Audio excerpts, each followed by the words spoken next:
తాకట్లో ఉన్న మీ బంగారాన్ని విడిపించి ఆ రోజు ఆన్లైన్ రేటుకి కొంటాం. Sharma gold company. నమస్కారం, వెల్కమ్ టు సుమన్ టీవీ. నేను గీతాంజలి. ప్రస్తుతం మనతో పాటు శ్రీచక్రపీఠం వ్యవస్థాపకులు, ప్రముఖ జ్యోతిష్యులు బ్రహ్మశ్రీ ప్రదీప్ జోషి గురువు గారు ఉన్నారు. వారితో మాట్లాడదాం. గురుగారు నమస్కారం అండి. శ్రీమాత్రే నమః. ఇంట్లో దేవుడి పటాలతో పాటుగా చిన్న చిన్న విగ్రహాలు కూడా ఉంటాయి. వీటన్నిటితో పాటుగా కొందరి ఇళ్లలో శివలింగాలు కూడా పెట్టుకుని ఆరాధన చేయడం చూస్తాం. అసలు ఇంట్లో శివలింగం ఉండొచ్చా? మేము కొత్తగా తీసుకొద్దాం అనుకుంటున్నామండి. ఒకవేళ ఇంట్లో శివలింగం తీసుకోవచ్చు, పూజ చేయొచ్చు అంటే గనక ఎలాంటి శివలింగం తేవాలి? లోహంతో కూడుకున్నదా, వెండిదా, లేకపోతే మేము చిన్నగా బంగారంలో చేయించుకోవచ్చా? ఇలా రకరకాలుగా ప్రశ్నలు అడుగుతుంటారు గురుగారు. వీటి గురించి సందేహం నివృత్తి చేయండి. శ్రీ గురుభ్యో నమః. శ్రీమాత్రే నమః. ఓం నమః శివాయ.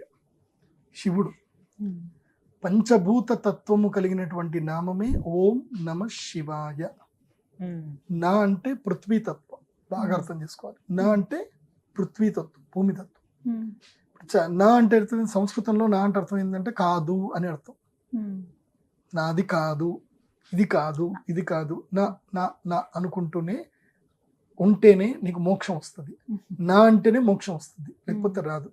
పృథ్వీ తత్వం అని ఎందుకు చెప్పారు అని అంటే, భూమి మనిషిని కింద పడేస్తుంది, భూమిని మనిషికి ఉద్ధారం చేయకుండా ఆపుతుంది. ఎందుకోసం అంటే ఇది నా భూమి. భూమితోటే కదా గొడవలు వచ్చేది, అన్నదమ్ముల మధ్యన గొడవలు వచ్చేది, అన్ని గొడవలు వచ్చేది భూమితోటే కదా. ఇప్పుడు మహాభారత యుద్ధం దేనికి వచ్చింది? భూమి కోసమే కదా వచ్చింది. నా అదే నా అని అనుకుంటే ఏ గొడవలు లేవు, ఏమీ లేవు, ప్రశాంతంగా ఉండొచ్చు. నా కాకపోతే అది ఎప్పుడు అనుకోవాలనేది అప్పుడు అనుకోవాలి. ఉన్నా కానీ ఇది నాది కాదు, ఇది అశాశ్వతం అన్న భావన ఉండాలి. భూమి కొనద్దని కాదు, భూమి తీసుకోవాలి, కానీ ఇది అశాశ్వతం, ఈ శరీరం అశాశ్వతం అన్న వైరాగ్య చింతనతో ఉండాలి. ఫస్ట్ వైరాగ్యం ఉంటేనే శివుడు దొరుకుతాడు, వైరాగ్యం లేకపోతే శివుడు దొరకడు. అందుకే నమశివాయలో నా ఉంటుంది. తర్వాత మా అంటే ఏంటంటే, మా అనే దానికి అర్థం ఏంటి అంటే జలశక్తి. మా దానికి జలతత్వం అంటారు. ఇప్పుడు మీరు 2 పెదవులు కలిపితేనే మా అనే అక్షరం వస్తుంది. అట్లాగే దివి భూవి కలుస్తేనే జలం. దివి భూవి కలవలేదు అనుకోండి, జలం లేదు అక్కడ. ఎందుకోసం అంటే సూర్యుడి యొక్క వెలుతు ద్వారా నీరు పైకెళ్ళి దివిగా మారితేనే భూమి బాగుంటుంది. సో దివి భూవులు కలిపేది జలం. సో మకారం అనే ఆప్యాయత శక్తి నీకు ఉంటేనే, అందరికి నమః అని అంటేనే నువ్వు జీవితంలో హ్యాపీగా ఉండగలుగుతావు. ప్రతి వారికి నమస్కారం చేస్తూ నమః అని అంటే బాగుంటుంది. నమస్కార చింతన ఉండాలి. కాబట్టి నమః. తర్వాత శివాయ. షి అంటే అగ్నితత్వము, శికారతత్వం అగ్నితత్వం. సో నీ శరీరంలో అగ్ని బాగా ఉంటేనే నువ్వు ఆరోగ్యంగా ఉంటావు. ప్రాణాయామంలో ఉజ్జాయి ప్రాణాయామం అని ఒకటి ఉంటుంది. ఆ ప్రాణాయామంలో సౌండ్ చేయాల్సి వస్తుంది. ఆ సౌండ్ చేయడం వల్ల మనకి ఉజ్జాయి ప్రాణాయామం, శీతలి, శీత్కారి, ఉజ్జాయి 3 ప్రాణాయామాలు ఉంటాయి. దాని వల్లనే శరీరంలో అగ్ని తేజస్సు అనేది జరుగుతుంది. అందుకే శికారం అనే బీజాక్షరము, అందులో అగ్నితత్వం ఉంటుంది. తర్వాత వకారం అనే బీజాక్షరం ఏంటంటే వాయుతత్వం. వాయుతత్వం లేకపోతే ఇంకా మనం బతికే ఉంటాం. కాబట్టి వకారతత్వం కూడా ఉంటుంది. దానికి వకారము వాయుతత్వం, యకారము ఆకాశతత్వం. ఇలా ఈ 5 కలిస్తేనే నమశివాయ. అయితే నమశివాయకి ప్రాణం ఏంది అని అంటే, ఒక శబ్దం అందులో ప్రాణశక్తి ఉంటుంది. నమశివాయకున్న ప్రాణశబ్దం ఏంటంటే మకారం. మకారం గనక నమశివాయలో లేకపోతే నా శివాయ, శివుడు లేడు అని అర్థం. మకారం ఉంటేనే నమశివాయ. అదే మకారం లేదనుకోండి, ఆ నమశివాయ అనే శబ్దంకి ప్రాణం అదే. అట్లాగే మన యొక్క, అందుకే శివుడికి మనం పూజ చేయాలి అని అంటే జలముతోటే పూజ చేయాలి. మకారము ఏ తత్వం? జలతత్వం. కాబట్టి శివుడికి జలముతో పూజ చేయాలి అని చెప్తారు. అదే నమో నారాయణాయ అని అంటే, ఓం నమో నారాయణాయ అని అష్టాక్షరి శబ్దం చెప్తాం.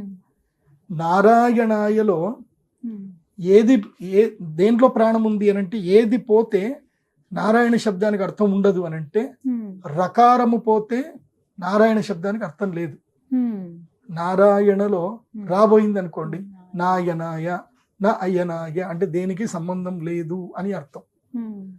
రాకి అక్కడ ప్రాణశక్తి. కాబట్టి విష్ణువుని ఎప్పుడు పూజ చేసినా యజ్ఞము, హవిస్సు మూలకంగా విష్ణువుని పూజ చేయాలని చెప్తారు. ఇప్పుడు ఈ రెండిట్లోనే అక్షరాలు తీసుకొచ్చి పక్కన పెట్టండి. ఈ రెండిట్లోనూ ప్రాణశక్తి ఉన్న అక్షరాలు ఏంటి? మా రా. మరొకసారి చెప్పండి, మా రా ఫాస్ట్ గా చెప్పండి. మా రా ఉమ్. మా రా మా ఇటు ఇటు చేసి చెప్పండి. రామ. ఆ, రామ. ఆ. రామ శబ్దం చాలా గొప్ప శబ్దం. ఉమ్. ఇది ఎవరు చెప్పారో తెలుసా ఈ విషయం? ఇది నేను కనుగొన్నది కాదు. ఆ. ఇది పూజ్య శ్రీ సత్యసాయి బాబా గారు తన ప్రవచనంలో చెప్పారు. ఆయన ఓ. రామ శబ్దం ఎంత గొప్పది అని చెప్పి ఆయన రామనవమి రోజు చెప్పింది. నేను మొన్న ఆయన ప్రవచనం విన్నప్పుడు ఉమ్. ఆయన చాలా గొప్ప భూలోక దైవమైన, నడిచి వచ్చిన దైవమైన, ఉమ్. ఎంతో మందికి మంచినీళ్ళు ఇచ్చారు ఆయన. నిజం. కాబట్టి రామ శబ్దం చాలా గొప్పది, ఇది బాగా గుర్తుపెట్టుకోవాలి మనం. ఉమ్. అందుకే మన జీవితంలో దైవారాధన చేసేటప్పుడు ఉమ్. నీకు ఏ మంత్రం రాకున్నా పర్వాలేదు, ఉమ్. రామ శబ్దం ఒక్కటి చెప్పు. ఇటు శివుడు ఇటు విష్ణు ఇద్దరు ఇష్టపడతారు. అందుకే జై శ్రీరామ్ ఇది ఒకటి బాగా పెట్టుకోండి. ఉమ్. దేనికైనా జై శ్రీరామ్ అనాల్సిందే. ఉమ్. ఫోన్ ఎత్తుగానే జై శ్రీరామ్ అనండి. ఈ మధ్య ఇది అవునండి. బాగా పెట్టుకోండి. జై శ్రీరామ్ అనాలి. హలో మీలో కాదు, ఇక జై శ్రీరామ్ అనాలి. ఉమ్. సో ఇది ఎందుకు మీకు అర్థమయ్యేటట్టు చెప్తున్నా అంటే, చాలా మందికి ఏంటంటే ఇంట్లో దైవం పెట్టుకుంటే, పూజలు పెట్టుకుంటే ఉమ్. నీకు మంత్రాలు రావు. కొంతమంది అవునండి. అంటే నేను కూడా నాకు జ్ఞానము లేనప్పుడు, అవగాహన లేనప్పుడు నేను ఎవరైనా ఇంట్లోకి వెళ్తే ఇదే విషయం చెప్పాను. ఉమ్.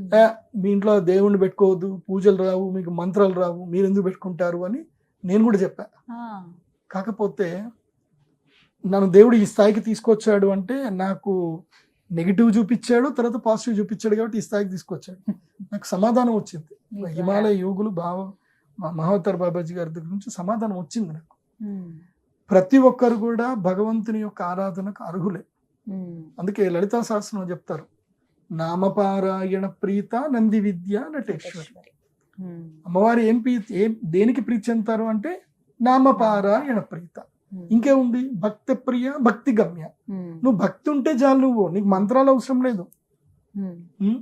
నీకు మంత్రం ఎందుకయ్యా, నీకు అవసరం లేదు, నామం ఉచ్చారణ చెయ్యు. ఉమ్. అమ్మవారు చెప్పింది. ఇంకేముంది, రహస్యానాం రహస్యం చ లలితా ప్రీతిదాయకం అనేన సదృశం స్తోత్రం నభూతం న భవిష్యతి. ఉమ్. అలాంటి మహోత్కృష్టమైన లలితా సహస్రనామ స్తోత్రములో సాక్షాత్తు హయగ్రీవుల వారే మనకు చెప్పారు, నామపారాయణ ప్రీత అని చెప్పారు. కానీ నువ్వేందయ్యా, నువ్వు ఎక్కడి నుంచి వచ్చావయ్యా మంత్రాలు చదువుకోవడానికి? నువ్వు చదివితే మంత్రాలు నేర్చుకో, నీకు రాకపోతే ఒక్క మంత్రం చాలు. అన్ని మంత్రములు ఇందే ఆలకించను, వెన్నతో నాకు కలిగే వెంకటేశు మంత్రము అని చెప్పి అన్నమయ్య చెప్పాడు. ఇంకేముంది చెప్పండి. కాబట్టి నామపారాయణము చేసుకుంటే మంచిది. దాంట్లో శివారాధన చేయడంలో ఒక శక్తి ఉంటుంది. విగ్రహాలలో కూడా కొన్ని కేటగిరీస్ ఉంటాయి. నేను నా రీసెర్చ్ ప్రకారం నేను అంత మొత్తం భారతదేశం అంతా తిరిగాను కాబట్టి నేను అబ్జర్వేషన్ చేసిన దాని ప్రకారము మహోత్కృష్టమైన శక్తిలింగము ఇంట్లో పెట్టుకోదగినది, చల్లనైంది, ఇబ్బంది కలగనించనిది, అమ్మలాగా చూసుకునేది, ఎంతటి దుష్ట శక్తులు వచ్చినా నిన్ను కాపాడగలిగేది మంచిది ఏది అనంటే స్ఫటికం. శివుణ్ణి పూజ చేయాలంటే స్ఫటిక రూపంలోనే పూజ చేయాలని చెప్పి మనకి రుద్ర సూక్తం కూడా చెప్పింది. రుద్ర సూక్తంలో మొట్టమొదటిగా ధ్యాన శ్లోకంలోనే చెప్తారు, జ్యోతి స్ఫాటిక లింగమౌక్తి విలసన్ పూర్ణేందు వాంతాముఖై అని చెప్పారు. అక్కడ స్ఫాటిక లింగం అనే చెప్పారు తప్ప వేరే లింగం చెప్పాలి అక్కడ. సో శివుణ్ణి పూజ చేయాలంటే స్ఫటిక లింగములోనే పూజ చేయాలి. దీనికి ఎందుకోసమంటే పూజ చేయాలని ప్రదీప్ జోషి ఏదో చెప్తున్నాడులే, ఆయనకేం తెలుసు అని కాదు. నేను చిదంబరం వెళ్ళాను. చిదంబరములో శివలింగం లేదు అక్కడ. చిత్ అంటే ఆకాశలింగం, అక్కడ ఏం లేదు. మనకేం చూపిస్తారు తెలుసా? చిదంబర రహస్యం అంటే ఏంటి అంటే, అక్కడ అందరు లైన్లో నిల్చుంటారు, కొంచెం నిల్చోగానే ఆ కట్టను ఏదైతే ఉందో తీస్తారు, అందులోపల మొత్తం కూడా బంగారు ఆకులు ఉంటాయి. అవి కదులుతూ ఉంటే చిన్నగా శబ్దం వస్తుంది. ఆ శబ్దం కాన్సన్ట్రేట్ చేస్తే వినిపిస్తుంది, లేకపోతే వినిపించదు. అదే ఆకాశలింగం. అక్కడ ఏం ఉండదు అక్కడ. కానీ అక్కడ నిత్య శివ పూజ జరుగుతుంది. ఎలాంటి శివ పూజ అంటే స్ఫటికలింగ శివ పూజనే జరుగుతుంది అక్కడ. అక్కడ నిత్యము శివునికి పూజ చేసేది స్ఫటికలింగానికి పూజ చేస్తారు, వేరే ఏ లింగానికి పూజ చేయరు. అదే స్ఫటికలింగాన్ని పూజ చేసి దాని ప్రసాదమే అందరికి ఇస్తారు. మీరు ఎవరైనా చిదంబరం పోతే మాత్రం తప్పకుండా ఆ టికెట్ తీసుకోండి, డబ్బులు తీసుకొని కూర్చొని ఆ స్ఫటికలింగ పూజ చూడండి. స్ఫటికలింగ దర్శనం చేసుకుంటే పుణ్యం. ఇంకా అది స్ఫటికలింగం. అదే శివలింగం నా ఇంట్లో ఉంది. అదే శివలింగం సేమ్ అది ఎలా ఉందో అలాంటి శివలింగమే నా ఇంట్లో ఉంది. ఆహా. నేను చాలా మందికి భక్తులకు ఎవరికైనా అడిగితే నేను ఆర్డర్ తీసుకొని రెడీ చేపించి మరి చాలా మంది భక్తులకు ఇస్తాను. ఎంత స్ఫటిక లింగం. పరిమాణంలో ఉండాలండి మామూలుగా? మంచిగా ఉంటుంది, బాగుంటుంది, పెద్దగా ఒక 1/2 kg ఉంటుంది, మంచిగా ఉంటుంది. ఉమ్. అలా మంచిగా అందంగా కనపడాలి, శివుడు బాగా ఉండాలి. నిండుగా. శివుడు అంటే శివుడు అలా ఉండాలన్నమాట. ఆహా. తర్వాత అనిపించింది సరే ఇక్కడ వీళ్ళతో పూజ చేస్తున్నారులే అని చెప్పేసానంటే రామేశ్వరం వెళ్ళా. ఉమ్.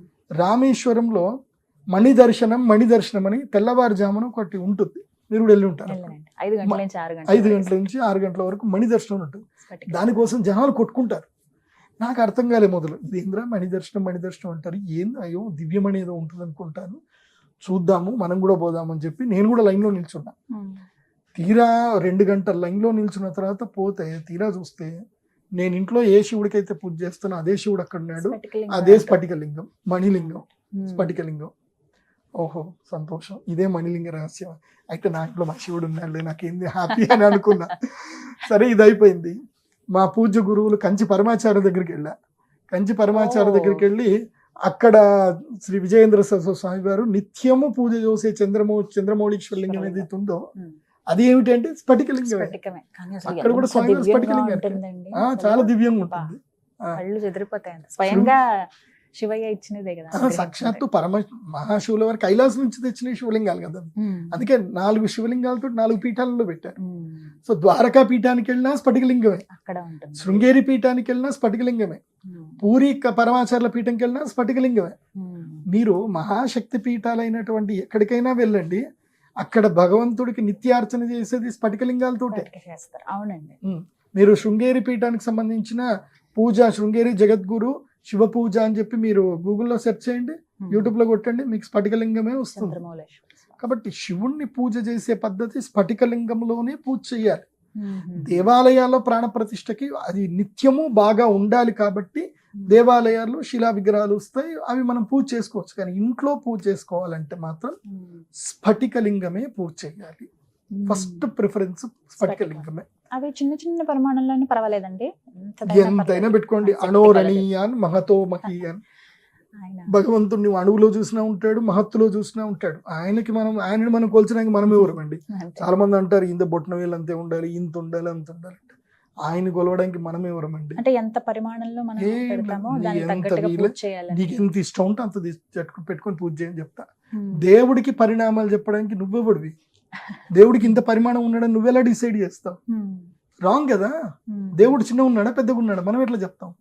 మొత్తము శంచమే మయశ్చమే ను కామశ్చమే అని చెప్పి మొత్తం మీ రుద్రమంతా చూడండి. ఆయన ఎక్కడున్నాడు? అశ్వాశ్చమే, అదేమో చెప్తారు సభాభ్యం నమస్సభాయై సభాపతిభ్యశ్చ, అండ్ సభాపతికి నమస్తే, అశ్వేభ్యో అశ్వపతిభ్యశ్చవో నమో నమః, విరూపేభ్యో విశ్వరూపేభ్యశ్చవో నమో నమః అని అన్నిటికీ ఆయనకి దండం పెడుతున్నారు. ఉమ్. మొత్తము రుద్రం నమ్మకం అంటే నమః నమః. ఎక్కడున్నారండి? ఎక్కడ లేడు. ఎక్కడ లేడు చెప్పండి? శివుడు ఎక్కడ లేడు చెప్పండి? ఏ అణువులో లేడు, ఎక్కడ లేడు. శివుడికి కొలత నిర్ణయించడానికి నీవెవడివి? నీకు ఆ అధికారం ఎక్కడుంది? ఉమ్. శివుణ్ణి నువ్వు ఎలాగైనా కొలువు, శివయ్యనే. కాకపోతే శాస్త్రం నీకు చెప్తారంటే స్ఫటిక రూపంలో కొలిస్తే స్ఫటికానికి ఒక శక్తి ఉంటుంది. ఉమ్. అంటే మనం ఫిజిక్స్ ప్రకారంగా పోయినా ఉమ్. అటామిక్ స్ట్రక్చర్ ప్రకారమైన మనకి ఏంటంటే ప్రపంచంలో శక్తులు 4 శక్తులే నడుస్తాయి, 4 వల్ల నడుస్తుంది. ఉమ్. నేను ఈ మధ్య నాకు కూడా తెలియదు, ఆ తెలుగుబడి ఛానల్ చూసినప్పుడు నాకున్న సంస్కృత జ్ఞానానికి తెలుగుబడి ఛానల్లో చెప్పినప్పుడు మేము చదివింది అదే, కాకపోతే మాకు ఈ మోడర్న్ వేలో చెప్పడం రాదు. ఉమ్. అని ఏమంటాడు అంటే న్యూట్రాన్స్, ప్రోటాన్స్, ఎలక్ట్రాన్స్, ఉమ్. తర్వాత నెగిటివ్ ఇది న్యూక్లియర్ పవర్ ఏదో అంటాడు. ఉమ్. సో ఈ 4తోటి ప్రపంచం నడుస్తుందని చెప్పాడు. తీరా చూస్తే అదే కదా శక్తి తత్వం. ఉమ్. అమ్మవారు మహాశక్తి, శివుడు మహాశక్తి. శివుడిని కంట్రోల్ చేయాలంటే అమ్మవారు రావాలి. ఇప్పుడు న్యూక్లియర్ ఎనర్జీ ఉంటుంది, బ్యాక్ న్యూక్లియర్ ఎనర్జీ కూడా ఉంటుంది. 2 ఎనర్జీస్ ఉంటాయి. న్యూక్లియర్ ఎనర్జీ అంటే శివుడు, బ్యాక్ న్యూక్లియర్ ఎనర్జీ అంటే అమ్మవారు. ఆయన కంట్రోల్ చేయాలంటే అమ్మవారు ఉండాలి కదా. ఉమ్. సో మళ్ళీ గ్రావిటేషనల్ అదేదో ఉంటుంది కదా, ఎలక్ట్రానిక్స్, ప్రోటాన్స్ అని, ఉమ్. అది కూడా విష్ణు తత్వమే, ఇంకేం లేదు అది. ఉమ్. సో దీన్ని అబ్జర్వేషన్ చేసిన దాని ప్రకారం చూస్తే స్ఫటికంలో ఒక శక్తి ఉంటుంది. ఉమ్. మీరు ఆరా చెక్ చేసుకోండి. స్ఫటికం దగ్గర అభిషేకము చేసి నీళ్లలో పెట్టండి, నీళ్ళకి ఆరా చెక్ చేసుకోండి. ఆ నీళ్ళకి మీరు ఫస్ట్ మంచి నార్మల్ వాటర్ మీరు ల్యాబ్లో టెస్ట్ చేయించండి. స్ఫటికలింగాన్ని ఒక 24 అవర్స్ ఎండలో పెట్టి తీసినటువంటి నీటిని ఆరాలో టెస్ట్ చేయండి. డిఫరెన్సియేషన్ కలుస్తుంది. ఎనర్జీస్ చాలా ఎక్కువగా ఫ్లో అవుతాయి. సో ఆ మహాశక్తియే స్ఫటికం. కాబట్టి ప్రతి ఇంట్లో స్ఫటికలింగం ఉండాలి.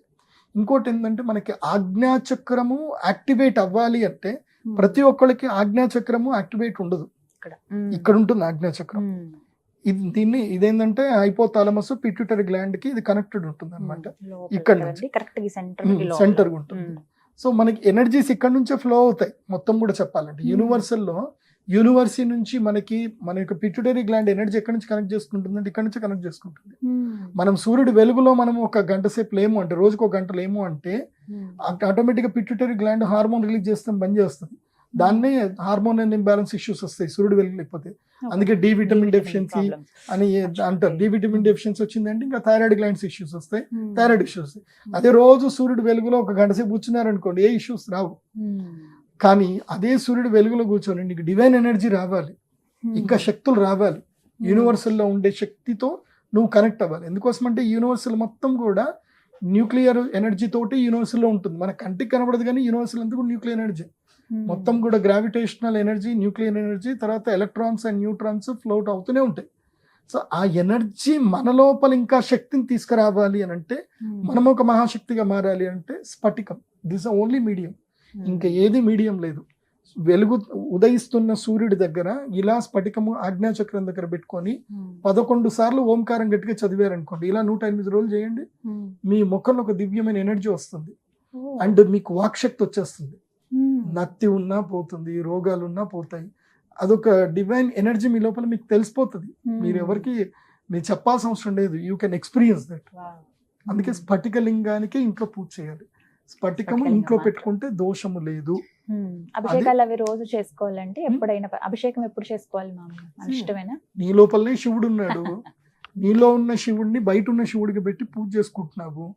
ప్రేమగా పూజ చేయు, భక్తితో పూజ చేయు, భయంతో పూజ చేయు.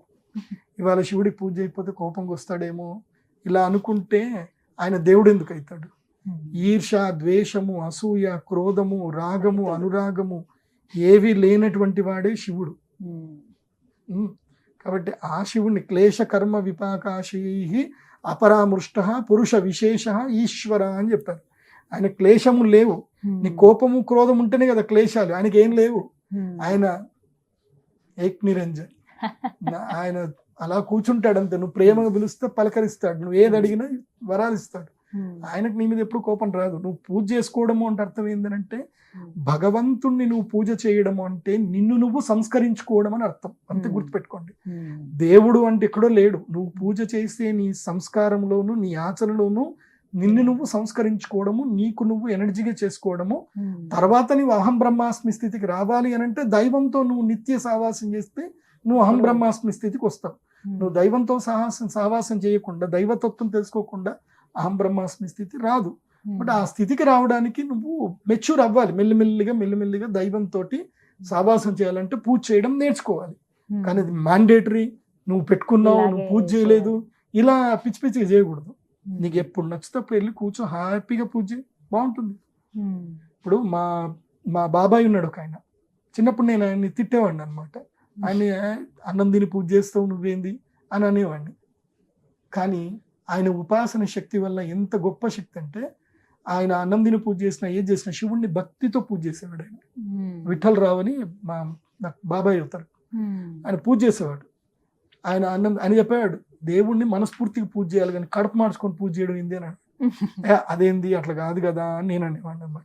మాకు ఇద్దరికి గొడవలు జరిగేటి చిన్నప్పుడు. నేను చాలా చిన్నపిల్లాడిని, ఆయన పెద్ద ఆయన. తర్వాత ఆయన చేసినటువంటి పూజకి శక్తికి ఇవాళ వాళ్ళ కొడుకు ఒక పెద్ద ఈ మన తెలంగాణలో ఉండే ఒక పెద్ద న్యూస్ కంపెనీకి చీఫ్ ఎడిటర్. ఆయన వాళ్ళ అబ్బాయి కలెక్టర్లతో కూర్చుంటాడు, హోమ్ మినిస్టర్లు కూర్చుంటాడు. ఓన్లీ పెద్ద పెద్ద మినిస్టర్ రేంజ్ లోనే, సీఎం రేంజ్ లోనే కలిసి కూర్చుంటాడు మా అన్నయ్య. సో ఎందుకు జరిగింది అని అంటే ఆయన అట్ట ఉపాసన చేశాడు. భగవంతుడు ఉపాసన మనం ప్రేమతో చేయాలి, భక్తితో చేయాలి, భయంతో చేయొద్దు. చేస్తే యద్భావం తద్భవతి. నువ్వు భయపడుతూ చేసావంటే ఆయన భయపడుతుంది. నువ్వు భక్తితో చేసావు, ప్రేమతో చేసావు. ఈ భక్తి ప్రేమ రెండు ఇస్తాడు ఆయన. యద్భావం తద్భవతి. అందుకే కృష్ణుడు చెప్పాడు కదా, ఏ యథా మాం ప్రపద్యంతే తాం తథైవ భజామ్యహం మమ వర్త్మానువర్తంతే మనుష్యాః పార్థ సర్వశః అని క్లియర్గా చెప్పాడు. సో నన్ను నువ్వు ఏ విధంగా కొలిస్తే నేను అట్లా ఇది చేస్తాను. కాబట్టి శివుణ్ణి కూడా ప్రేమగా కొలవండి. చాలా మంది ఇవన్నీ మీకు చెప్తారు, శివుడు శ్మశానంలో ఉంటాడు, మీ ఇంట్లోకి తెచ్చుకోకూడదు, అవన్నీ చెప్తారు. ఎప్పటికైనా ఈ శరీరం పోవాల్సింది ఆడికే, శ్మశానంకే పోవాలి. కాబట్టి ఇదే జీవన శ్మశానం. మీకు తెలుసా అసలు మన శరీరంలో మనం చూస్తూ మనకు తెలియకుండానే మనము కూడా కొన్ని కోట్ల ప్రాణులకి మనం కూడా దేవుళ్ళమే.